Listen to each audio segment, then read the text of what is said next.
Per a compartir una presentació de LibreOffice imprès en una reunió de Meet i veure alhora els participants i el xat en una pantalla, hem de canviar el mode de presentació. En el menú de la part de dalt, fem clic a Presentació de diapositives i obrim els paràmetres de la presentació.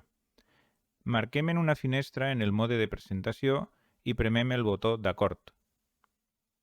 Abans d'iniciar la presentació, podem amagar les barres d'eines desplegant les opcions de Visualitza i desactivant les barres que estiguen marcades. Per a recuperar-les més endavant, només hem de tornar al menú i fer clic a Reinicialitza. Iniciem la presentació des del menú de dalt o amb la tecla F5. Obrim la reunió de Meet, fem clic a la icona de Presenta ara i seleccionem una finestra. Marquem la finestra de LibreOffice i fem clic a Comparteix. Canviem la mida de les finestres per deixar a un costat la reunió i a l'altre la presentació. Amb la reunió de Meet a una banda i la presentació a l'altra, podem veure els participants i el xat al mateix temps que presentem. Per a passar les diapositives, podem fer clic en la finestra de la presentació o utilitzar les fletxes del teclat. En cas de disposar de dues pantalles, deixarem el tipus de presentació per defecte, el de pantalla completa, en la finestra de configuració. En la secció de pantalles múltiples podem seleccionar el monitor en el qual s'obrirà la presentació.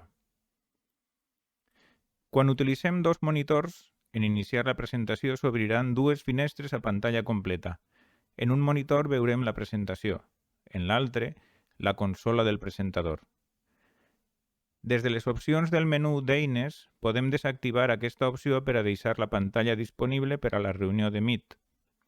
Seleccionem LibreOffice Imprès al menú de la finestra emergent i desmarquem la casella d'Habilita la consola del presentador.